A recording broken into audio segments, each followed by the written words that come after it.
Alrighty, well, welcome everyone to our November Money Life webinar. I'm Jim Allen. I'm President and Chief Financial Planner here at Anchor Bay Capital. And tonight's presentation is on college planning essentials, essentially everything you need to know about preparing to get into college as well as paying for college. And so we have a couple experts on the presentation today. Joining us is Rudy Carrion. He's a college and career counselor, experience working at a variety of colleges, universities, high schools, and he's going to go through all of the ins and outs of preparing your student to get into college, all of the things you need to know. And then also joining us is Rob Nathan. Rob is one of our financial planners here at Anchor Bay Capital. And Rob's going to focus on how do you pay for college. Things like college savings plans and FAFSA and student loans and all of that. So without further ado, I'm going to go ahead and turn it over to Rob and let him kick this off. Thanks, Jim. I appreciate it. We have a lot of great information for you tonight with strategies and tips to help families prepare to send their students off to college. It can be an exciting time and it can also be a very stressful time. So hopefully some of this information will help alleviate that stress. Rudy will begin by providing a strategic plan to prepare for college and some of the timelines to achieve these goals. He'll discuss some other considerations and to-dos that many people might not be thinking about. And then finally, he'll touch on the first option of paying for college through the use of the FAFSA and CSS applications. Although much of our presentation focuses on California schools, most of these ideas and principles apply to other states. The important factor is to get to know your in-state school admission requirements, the strengths of those colleges, and additional benefits that they may offer the residents. I'll be finishing up the presentation talking about the different personal funding strategies to implement. So right now, I'd like to turn over the presentation to Rudy to take it from here. Thanks very much, Rob. Thanks very much to Anchor Bay for the invitation. I'm glad to be here with you this evening. I hope to bring some valuable insights and tips to your clients and parents of high school students. We in California are very fortunate to have outstanding and reputable public higher educational systems and private ones as well as USC, Caltech, Stanford, and the Claremont colleges. This evening, I'll be talking to you about preparing for college while in high school. I'll briefly go over some fundamentals of the University of California, the Cal State University system, the California Community College system. I'll talk about the two financial aid applications, the FAFSA, which is a free application, and the College Scholarship Service profile application. I will end my part this evening with some insights and considerations for your parents of high school students as they prepare to send their teenagers to college. I know well that applying to college is not only an emotional decision, but a very costly financial one as well. I'm going through it myself with a 21-year-old daughter at UC San Diego. After nearly 25 years in college and career counseling, I can compare saving and paying for college like saving and putting a down payment to a home in Orange County, 10 to 20% of the cost. So with that said, if we can begin. Next slide, please. I'd like to begin with the end goal in mind.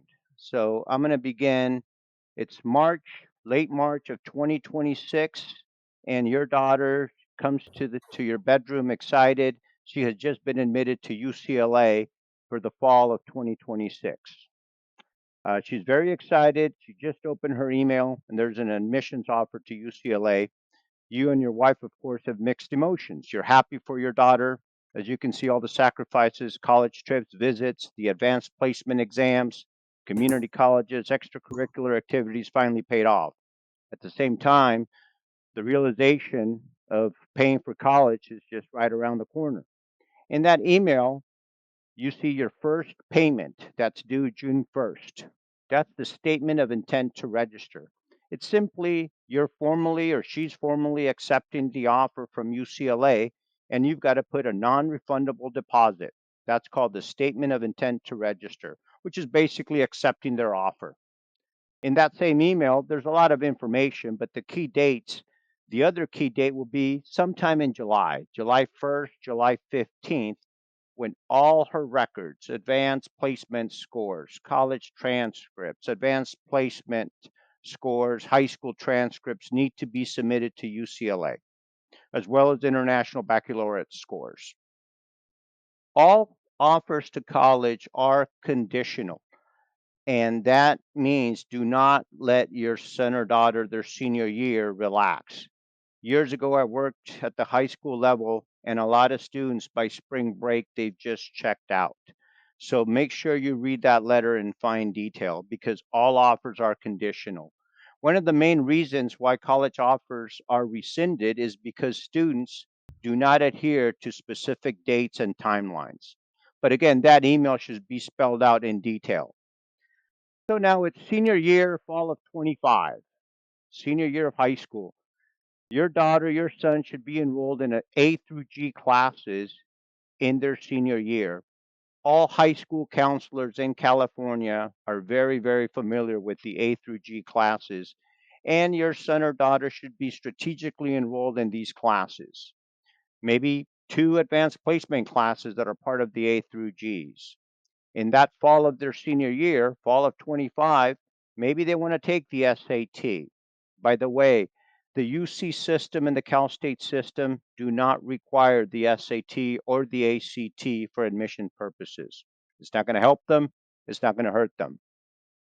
They should also be involved in one, two extracurricular activities, and by now they should be in three, maybe this is their fourth year, doing that same extracurricular activities. And why not? Maybe even a part time job or volunteering in a related field to what they think they're going to be applying as a major. Maybe talking with professionals, shadowing professionals with what they think they want to be studying. Uh, Also in November, in the fall of their senior year in November, by November 30th, they're submitting their application to a UC school, to a Cal State University, and that's a safe bet for private schools as well. Late November, even private schools could go into December by when their application is due. A lot of times I get asked, how many schools should my son or daughter be applying to? And I'm a believer of less is more, quality over quantity. I say no more than five, six universities you want your son or daughter to be applying. Among those five, six universities, the community college should also be an option. By November 30th, a good guideline is to also submit the FAFSA application. The FAFSA application, I'll be talking about it in a few slides, opens October 1st and it closes March 1st, March 2nd. But you want to submit the FAFSA, a good guideline by the time those college applications are due, November 30th, you want that FAFSA in as well as November 30th. Reason for that, a lot of schools and colleges award aid on a first come, first award basis. The College Scholarship Service profile application also opens October 1st. November 30th should be your timeline to submit that as well. Junior year. Junior year in high school and the sophomore year in high school are the single most important 2 years in high school. That's where the UCs, Cal States are going to hone in and look at the GPA, the rigor of the curriculum your daughter's been involved.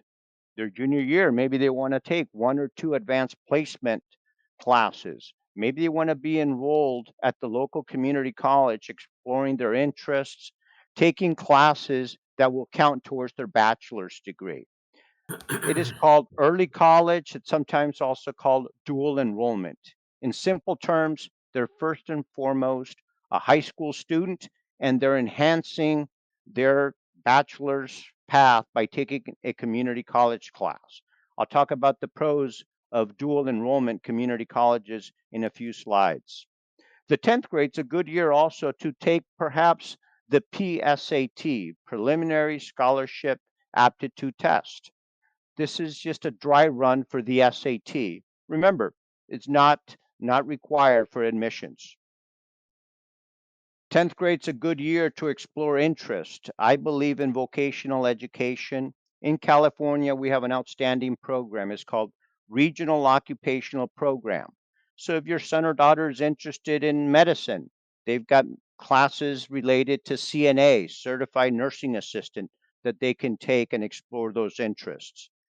The UC system looks at a comprehensive review, and your son or daughter will have to respond to what they call personal insight questions.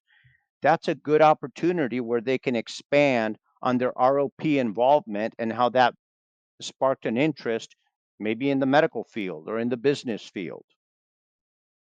In their sophomore year, they should be also continuing with their extracurricular activities. Now, ninth grade, freshman year in high school. Let me be clear, the UCs, the Cal State private schools are going to look at the entire grade point average and the rigor of the curriculum they take in high school. But they're going to hone in on the 10th and 11th grade. They're also going to look at ninth grade, but not as closely as 10th and 11th. And their senior year as well. But keeping in mind, you're applying in the fall of their senior year. Ninth grade, they've begun taking A through G's. By this time, you're wondering, what are A through G's? In high school in California, they comprise of 15 classes. 15 classes that include history, math, social science, visual and performing arts, foreign language, or it's called language other than English. Again, all high school counselors know about the A through G's in high school. I would instill to my son or daughter in ninth grade good time management, prioritizing, learning to adhere to a schedule, because they're going to need this through their 4 years in high school. One tip that I've got in high school is try not to burn them out. Keeping in mind, to me, education, high school is the beginning of a marathon instead of a 5K race. Know that they're going to have at least 4 years more after high school. And if they go on to grad school, medical school, maybe even more. Here's some more tips that I want to share about high school. I believe it's better to have maybe 3, 4 advanced placement classes and scoring a 4 or a 5 on the advanced placement exam versus having 6, 7 advanced placement classes and scoring a 3 on the advanced placement exam. The highest a student can score is a 5 on the advanced placement exam. However, they may not get major credit if they score a 3, especially to the more competitive universities like UCLA, Cal Poly San Luis Obispo, Berkeley, and so forth. They want to try to score that 4 or that 5 so they can get major credit. Admission officers are looking at patterns in classes, so you want to be strategic and find out where your son or daughter's interest is at. So if they're interested per se in business, maybe focusing on economics, focusing in statistics classes, maybe taking at the community college via the early college program an accounting class, a business writing class. The early college program is a good opportunity to save time, to save money and opportunity cost, because you're already making progress towards your bachelor's degree while you're still in high school. That class that you're taking at the community college will count, and oftentimes admission officers look at that class more favorably than an advanced placement exam. A community college class while they're in high school is typically 16 weeks. They can get it done in 8 weeks if it's offered in 8 weeks. It is free cost for high school students. And the student is learning about the college environment already at a young age. I would highly recommend checking with your high school if they'll count that community college class that they're taking to satisfy the high school graduation requirement. All seniors in high school in California need to take and pass a government class. So if they take a government class at the community college, check with your high school if they'll give them credit to satisfying that high school graduation class. I value more the dual enrollment program than advanced placement classes for the reasons I just mentioned. They're making progress towards those 120 credits of a bachelor's degree. Lastly, in high school, try to build relationships with your teachers. You may need them to write you a letter of recommendation. Private schools You apply to private schools via the common application versus the Cal State system and the UC system. They have their own particular application. So the common application applies to all private and out of state schools while you're here in California. Next slide, please.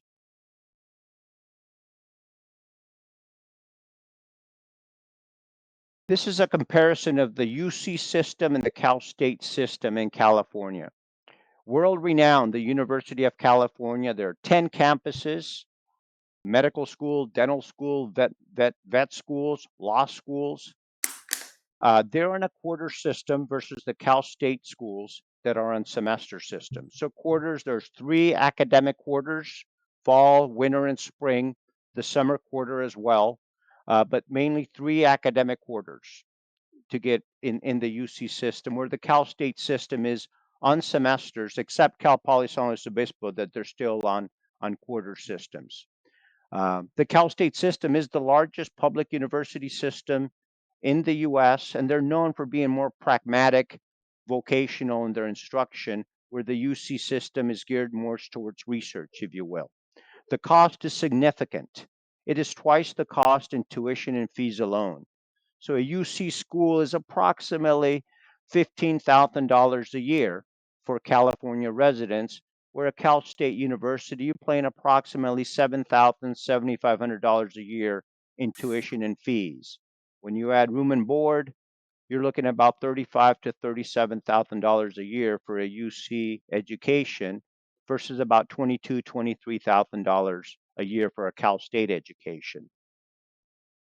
The UC system in their admissions is more competitive. They use what's called a comprehensive review.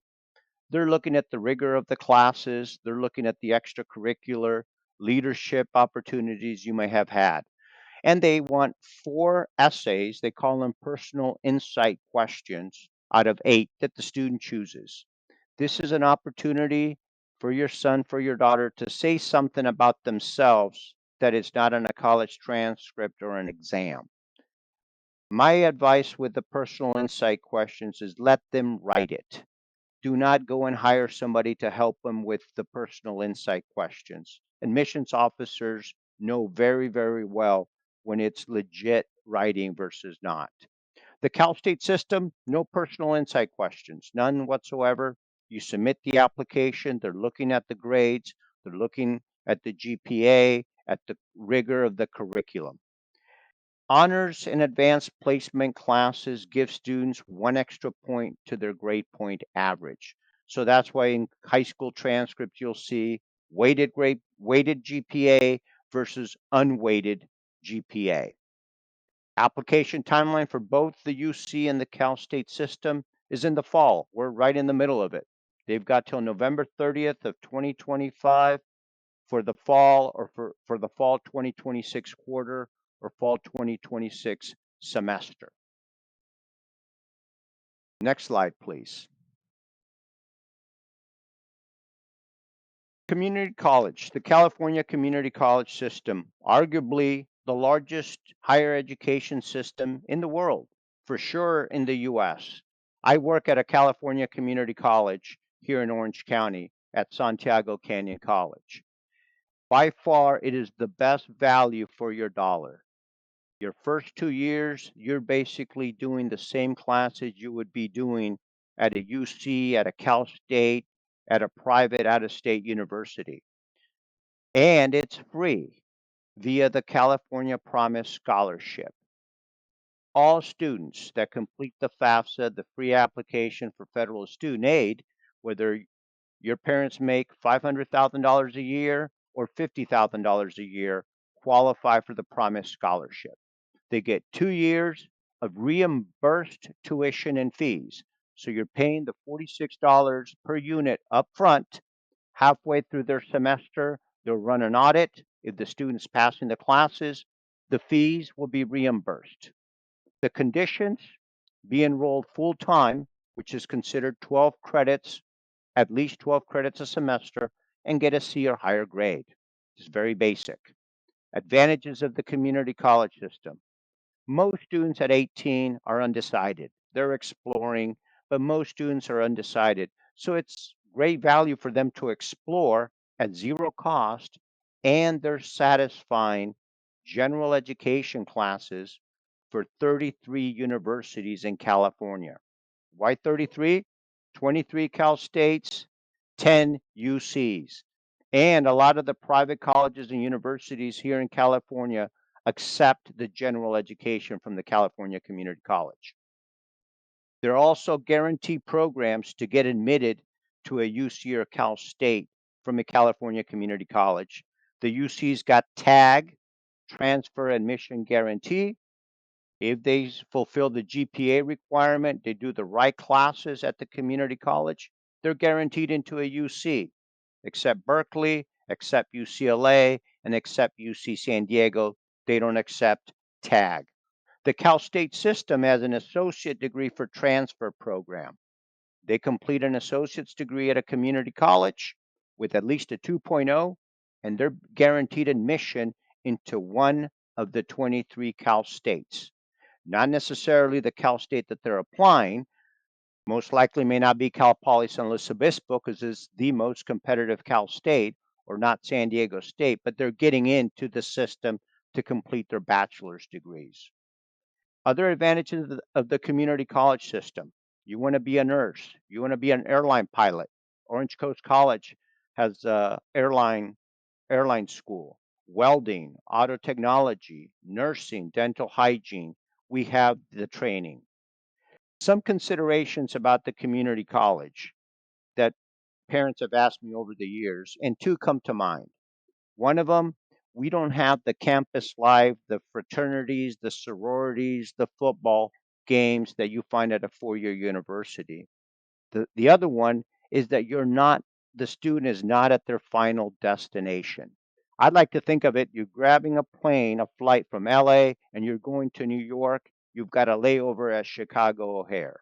That's the California Community College. They can get too comfortable. 2 years can turn into three. They drop classes, they change majors. That's one consideration of the community college system. Next slide, please. FAFSA, the free application for federal student aid. This is the Department of Education's application to get aid at the federal government. It is free. It opens October 1st of every year and it closes March 1st, March 2nd. My recommendation, apply no later than November 30th of your son or daughter's senior year in high school, same time that you're applying for colleges. The FAFSA, you've got to file the FAFSA every year that your child is going to be in college. So every November 30th, that should be in your calendar to submit the FAFSA. So for at least 4 years if they're going to be in college. The FAFSA is to award Pell Grants, which is free money, loans, scholarships. In California, I'm taking advantage of the middle class scholarship for my daughter at UC San Diego and work study programs. It's also used by the states to award their financial aid. In California, there's Cal Grants A, B, and C. Grants is free money that does not need to be repaid. I highly recommend filing the FAFSA by November 30th, same time as you submit the applications. One key important tip on the FAFSA, they're using 2 years of tax returns, so prior year. So for the 26-27 college year, FAFSA is going to be reviewing your tax returns for 2024. So they're going to be using what's called the Student Academic Index.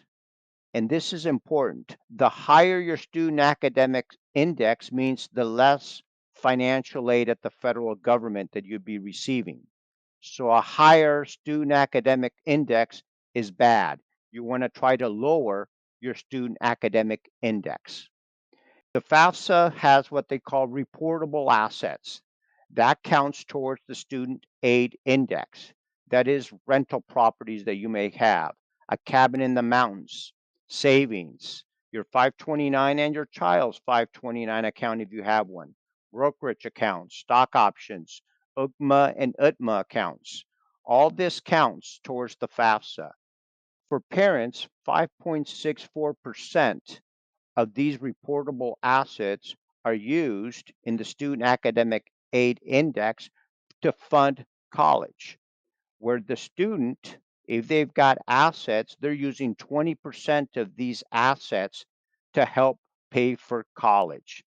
So the goal here is try to minimize your son or daughter from having any assets under their name.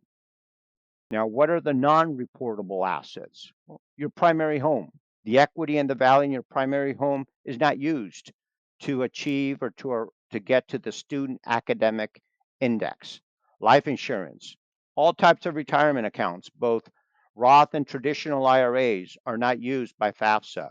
401ks, 403bs, SEPs, pensions at work, personal property, annuities, computers, cars, boats. They're not used to arrive to the student academic index. Also for 26-27, small family businesses with less than 100 employees are not used to arrive to the student academic index. Some tips about the FAFSA. This is where I highly recommend working with a financial planner on advice on how to shelter, shift, and spend assets strategically so you can qualify for more financial aid at the federal government. Maybe have a grandparent or a family friend or an aunt be the owner of that 529 account instead of you, the parent, or your son or daughter. Maximizing your traditional 401k, 403b 2 years before they start college. Remember, they're looking at 2 years back at your tax returns. Consider maybe spending the UGMA and the UNMA account for buying that car for your son or daughter ahead of college, or a computer.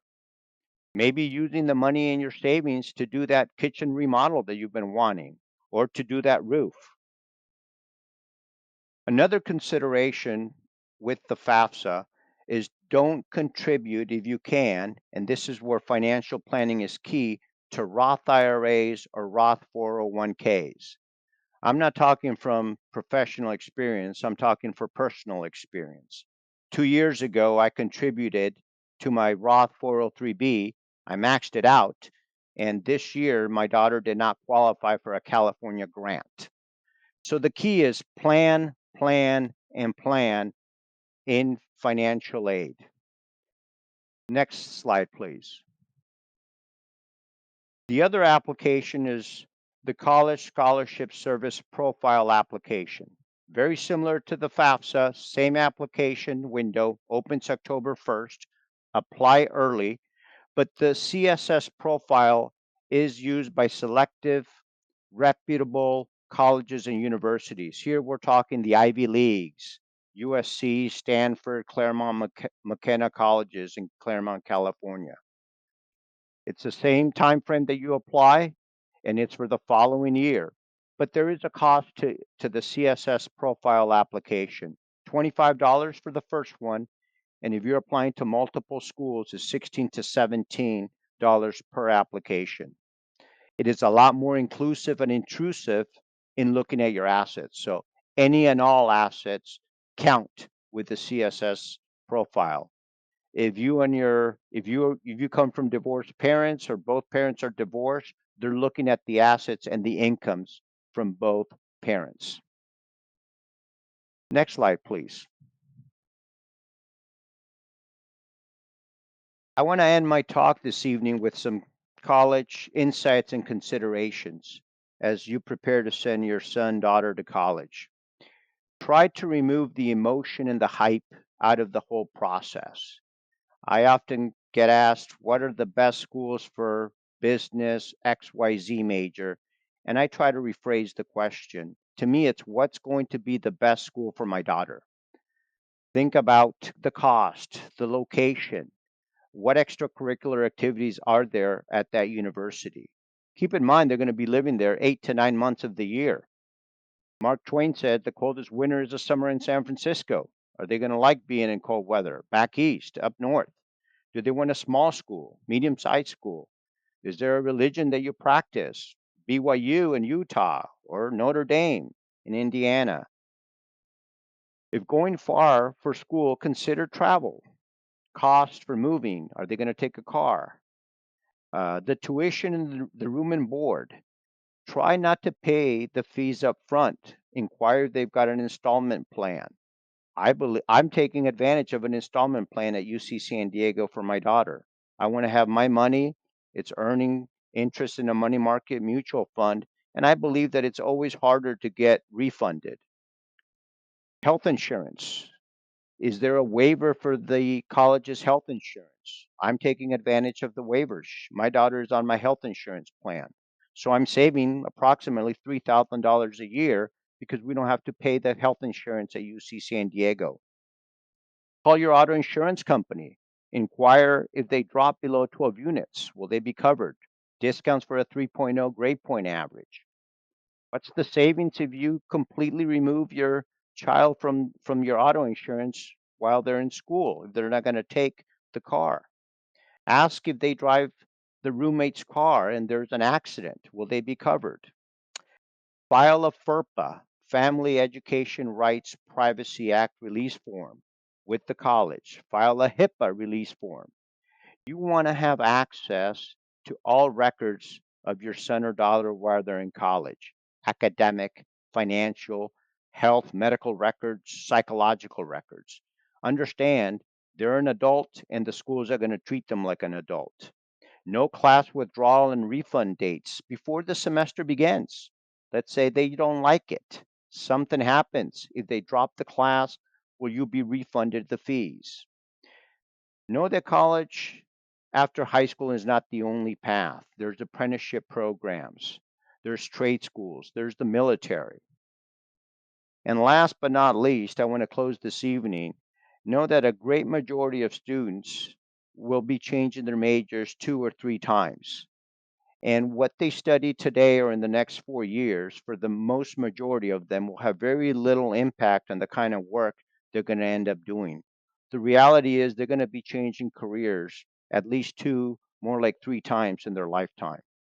I try to instill into my daughter lifelong learning skills and adaptability as well. Thank you very much, and I hope this helped.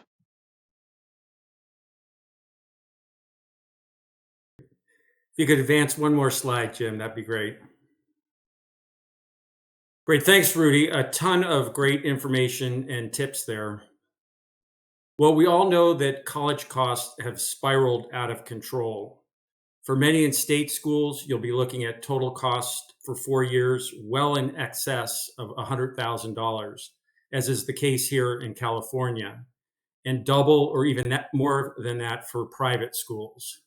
If you have 2 or more children, college costs may end up being one of the biggest purchases that families make in their lifetime. And costs continue to rise. Historically, higher education costs have risen between 6 and 8%. However, more recently, this has slowed to 3 to 4%. Regardless, we know one thing: they're not going to stay the same or go down. They're going to continue to go up in the future. And that cost challenge is compounded by the fact that some students may not even finish with a college degree. Most take more than 4 years, and many graduate saddled with student loans they are paying for years, if not decades. In fact, the average student in 2024 graduated with over $38,000 in college loans. These loans can provide an extra burden on young professionals or their parents who are working towards savings towards retirement. If I could get the next slide. So the question is how to plan and pay for this major purchase. As financial planners, when we talk to our clients about retirement, we often refer to filling up your 3 buckets of savings. That's your pre-tax savings, that's your IRAs, your 401ks at work, your after retirement savings, which are your Roth IRAs, and taxable accounts, your personal savings and brokerage accounts, things like that. But we can think of education funding in a similar fashion.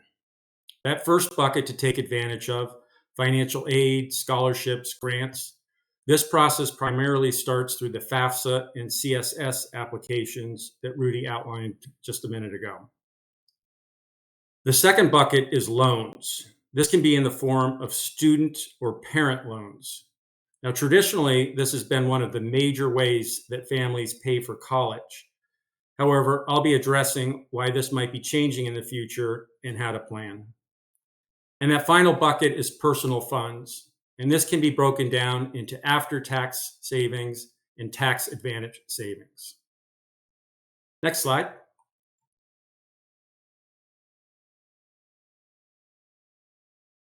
Before digging into the changes with federal loans, it's important to know that to get access to federal student and parent loans, you must complete the FAFSA application.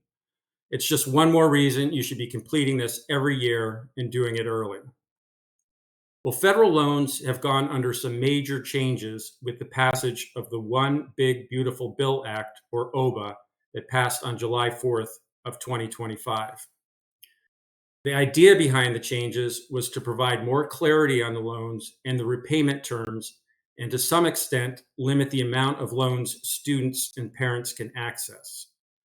I think most people would agree the amount of loans students have been incurring is spiraling out of control, leaving many with decades of debt. Student loans will remain unchanged, with the total amount over 4 years remaining capped at $27,000, with a total amount of $31,000 if it takes longer than 4 years. Now, $23,000 of this would be unsubsidized loans. Here's a strategy that we implement for our clients, and one to consider for student loans, even if the parent and student can afford to pay for college in full. Taking out even a small student loan and having them make timely payments can be a great way for a young professional to establish credit and start building a strong FICO score, which can be so important later in life, buying that first car or home.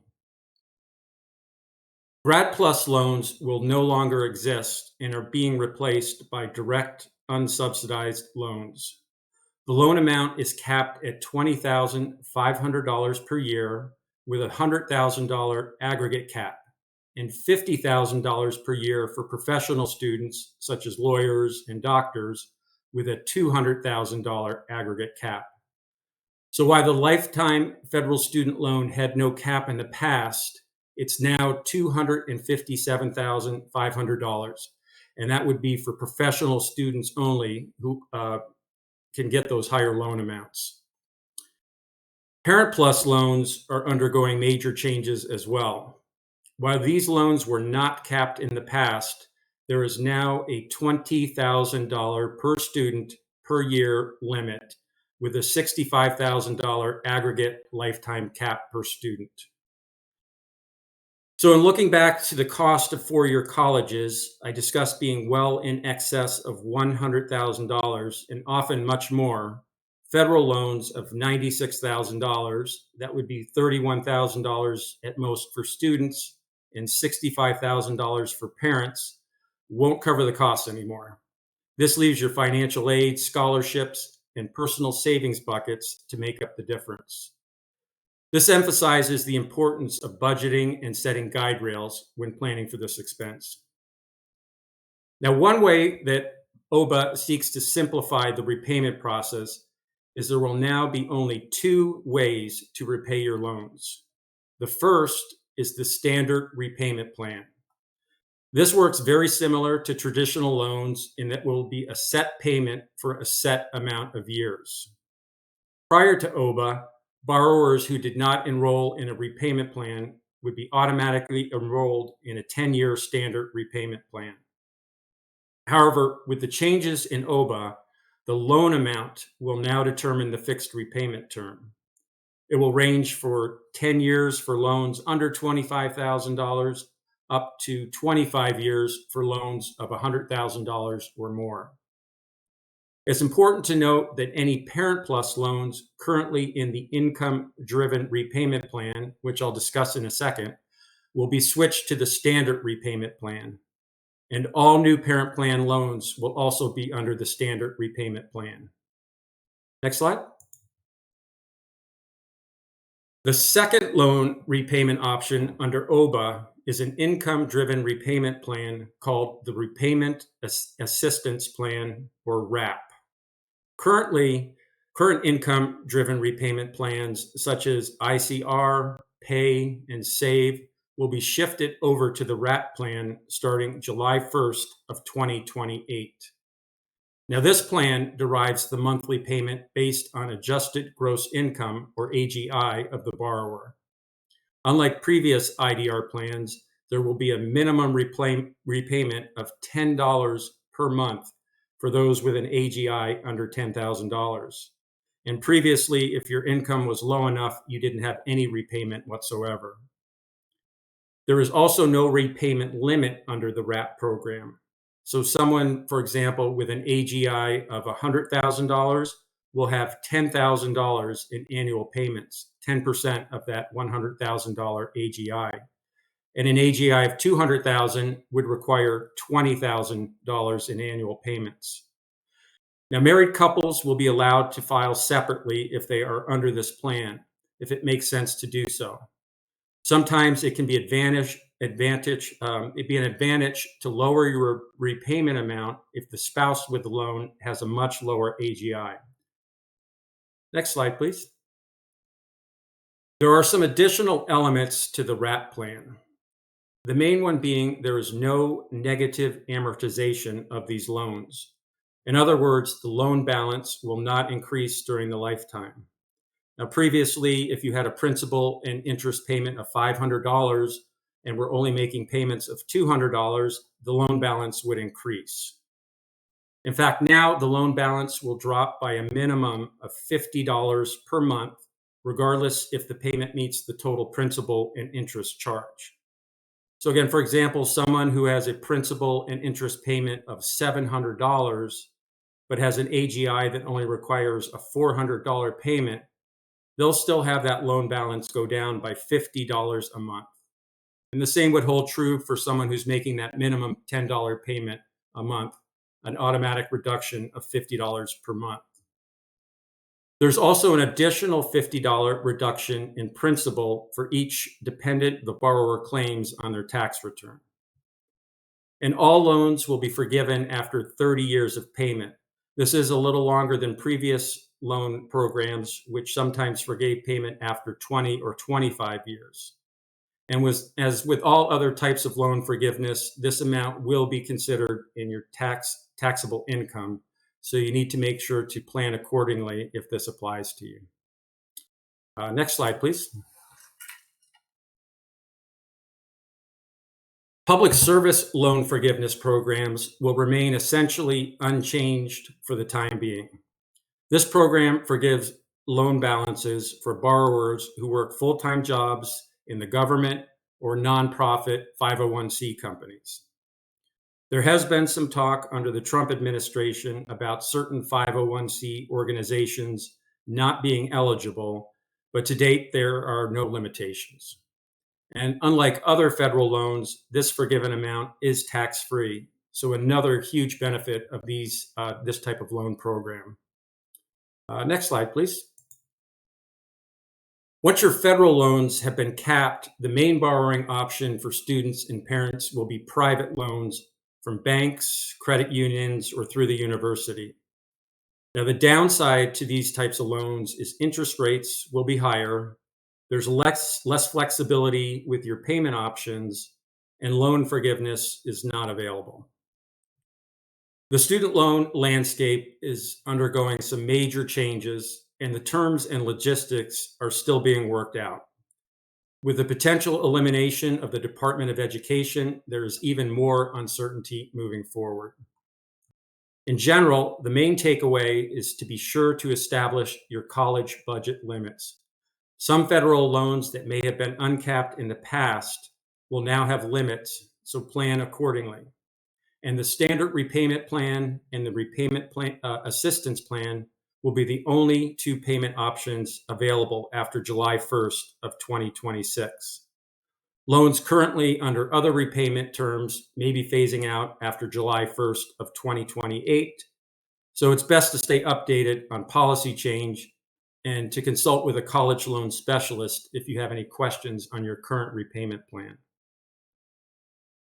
Next slide, please. Finally, the last bucket to fill for paying for college costs is personal finances. This can be personal savings from the student, the parents, grandparents, or other relatives. The main disadvantage of paying with personal funds is that all money used is after tax. However, one strategy we implement with our clients at Anchor Bay is to use personal savings to pay for a portion of your student's education so you can qualify for the American Opportunity Tax Credit and the Lifetime Learning Credit. As the IRS doesn't like you to double dip, other tax advantage funds, such as 529 accounts used to pay for education, can't be claimed for this credit. Paying for a portion of the education expenses with personal savings allows you to also claim these credits. The conditions of who can claim these credits may vary and can be impacted by AGI, so be sure to consult your tax specialist or financial planner. Uniform Gift to Minor Act or Uniform Transfer to Minor Act, otherwise known as UGMA and UPMA accounts, are another possible funding source. Now, these are custodial accounts that can be established for minors. Their main benefit is they can be used for non-qualified education expenses, such as clothing, a car, additional housing expenses. However, they do transfer ownership at the age of majority, and as Rudy mentioned, these assets and possible income from them will be included on the FAFSA application. So you need to kind of balance that with the benefits versus the possible impact on your financial applications. Retirement accounts such as IRAs and Roth IRAs can be used without penalty, but not 401k plans. However, taxes would be due on any pre-tax contributions or growth. Now, in the case of the Roth, the after-tax contributions would come out tax-free, but any growth would be taxable. So one strategy that we use with our clients is to access the basis of their Roth contribution for educational withdrawals. This will come out tax-free and not impact your income. For any taxable withdrawals, consider these for students in their junior or senior year, as they will impact your income on FAFSA and CSS with the prior year look back if you take it out earlier. Briefly, there was some initial thought that Trump accounts would be used for education. However, these are intended for retirement. While details of the Trump accounts are still being ironed out, it is thought any use of funds from these accounts for education would be treated similar to other retirement accounts. Pre-tax dollars would be taxed, and any pre-tax dollars would be taxed. Regardless, be sure to apply for your free $1,000 contribution from the federal government to these accounts for any children that are born from 2025 to 2028. Who doesn't love free money from the government? Coverdale and 529 savings are both tax-favored education savings accounts. Coverdale accounts have contribution limits, age restrictions, and adjusted gross income thresholds. And with the new expanded uses of 529 plans, there seems less reason to consider these anymore. At Anchor Bay, we feel the crown jewel for college savings is the 529 plan. So I'll be devoting the rest of the presentation to talking about the benefits of these plans. Next slide. A 529 plan is a tax advantage savings plan for education expenses. 529 plan contributions are made with after-tax dollars. However, all growth of the money will come out tax-free when it's used for qualified expenses, and I'll detail those in just a minute. Any growth on the account value that is withdrawn and not used for qualified expenses is subject to income tax and a 10% penalty. Contributions of $19,000 annually per person can be made to these accounts under the annual gift exclusion. And there's also a super front load option to contribute 5 years or $95,000 currently in the first year, utilizing the gift exclusion. And that gift exclusion is per person. So say, for example, wealthy grandparents could put in a total of $190,000. There are two major types of 529 plans. Prepaid tuition plans allow you to pay for college tuition at today's rate, essentially prepaying these costs. Now, these plans are generally state-specific for in-state public colleges and have residency requirements. The Education Savings Plan offers much more flexibility, and it can be invested in a variety of options. And this is the plan the vast majority of people use, so most of the content focuses on this type of plan. Next slide.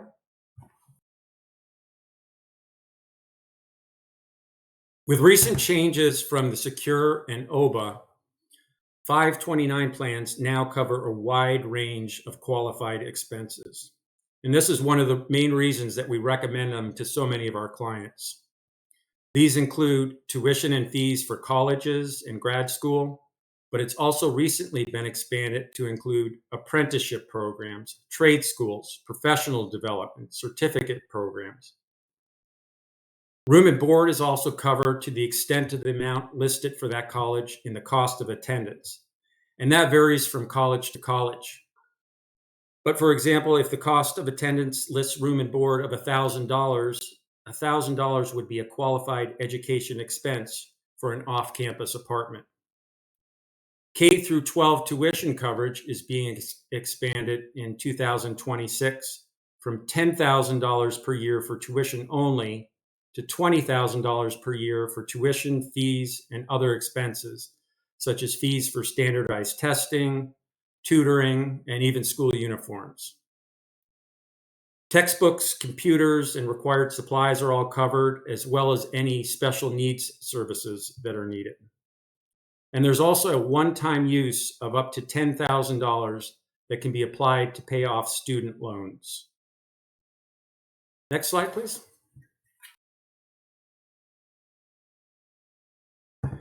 It's important to know the treatment of the 529 plan in your state. Each state has different rules regarding deductibility of contributions and eligible education expenses, and some may even offer sign-up incentives. For example, California does not offer a state deduction for contributions, while many other states do. However, if you go to calkids.org, all newborn babies born in California since July 1st of 2022 are eligible for up to $175 in education scholarships that can be connected to California's Scholar Share 529 plan. So be sure to know the benefits in your state.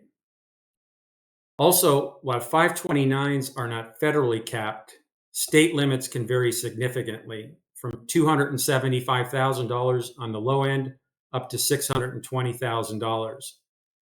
I can't imagine that college costs vary that much by state, but be sure to know what the limits are where you open your account. In California, for example, this amount is $529,000 currently.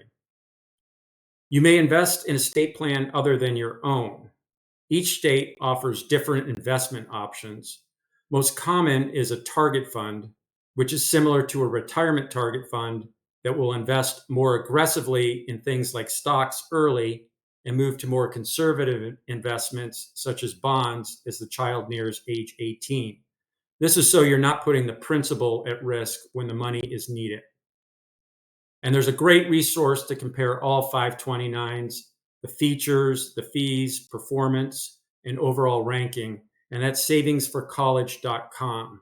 This site offers many other great college planning resources, so I highly recommend you check that out. Next slide. So any US citizen or resident alien with a Social Security number can open a 529 plan. Most common are parent-owned 529 plans. However, these are considered assets when filling out FAFSA. Grandparent-owned plans, which used to be considered assets or income to the student, are no longer included on FAFSA in any fashion. So this is a strategy we recommend to our clients at Anchor Bay, is to have a grandparent or another relative, such as an uncle or aunt, open up the account for the child. to avoid that inclusion on the FAFSA application. And anyone can contribute to 529 plans. We encourage clients to send out a link to the account to the relatives to contribute for birthdays, holidays, and other special occasions, especially when the child is very young and they're not aware of the presents they're receiving from the relatives, which we know can change as they get a little bit older. And now, one of the most powerful features of the 529 plan is you're able to change the beneficiary of it unlimited times and up to 2 times per year. So unused funds from one child's account can be transferred to another child or even a relative's account with no loss of the benefits. And for families with high net worth, a Dynasty 529 plan can be established. Multiple state 529s can be funded to that state's limit, creating large amounts of money that can continue to grow tax-free and fund multiple generations of education. And those state limits I mentioned earlier are for contributions, so the amount can actually grow above those limits. Successor owners are named in the plans to provide transfer of funds from one generation to the next. And with no required distributions, as you have, say, in retirement accounts, these can allow for multi-generational education funding. There are some complexities in establishing a Dynasty 529 plan, so be sure to consult with a financial planner to work out the details. But this really does provide a legacy opportunity for, say, grandparents with a high net worth who truly value their family's education.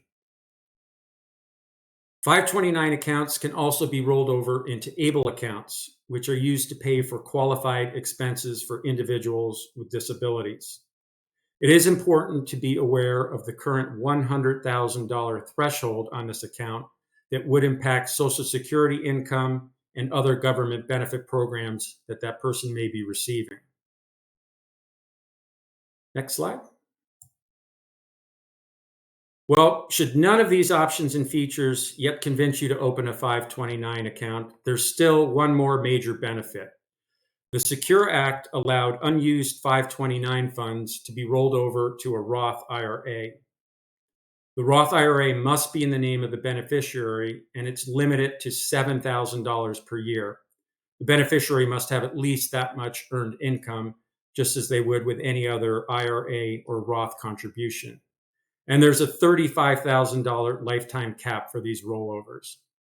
In addition, the 529 must be open for at least 15 years, and any funds being rolled over must have been in the account for at least 5 years. It's really a great opportunity to provide a graduating student a solid foundation for their retirement planning with continued tax-free growth of this money. Well, in the past, 529 plans were for parents who planned on sending their children to four-year colleges. However, we know that's not the path for everyone. Well, with the recent changes and so many options to pay for other types of school, K through 12, or even contribute to Roth IRA, it's an investment option all parents and even potential parents should strongly consider. Next slide.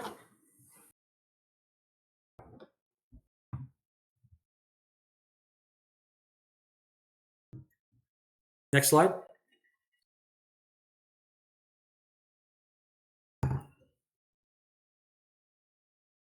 Well, Rudy outlined a strategic plan and timeline in preparing for your child's education, as well as many other important factors to consider in the process. Focusing time and resources on the student's interests and abilities and personality in determining a college and major that is the right fit for them. Establish your budget and guide rails and try to remove the emotion from the decision. This is, after all, next to buying a house, one of the biggest purchases you'll be making in your lifetime. And submit those FAFSA and CSS profiles early. Even if you don't anticipate qualifying for financial aid, they're important for loans, scholarships, and grants. Consider those strategies of lowering your income in the 2 years before completing the application through additional pre-tax retirement contributions to your 401k, not Roth, as Rudy told you about earlier. capital loss harvesting, or delaying small business profits. Consider grandparent or other relatives as custodians for the student's 529 accounts to avoid inclusions of these assets on the FAFSA. And finally, fill those buckets by completing your FAFSA and CSS. Consider some portion of financing through student loans, even if only to help the student establish credit. And of course, if you take just one thing from this presentation today, it's open a 529 plan for your child. With all of the current benefits and options, there's now a multitude of ways to use these funds and even provide for the education of future generations. Well, that concludes our presentation for tonight. We appreciate your time and hope you all have a great evening.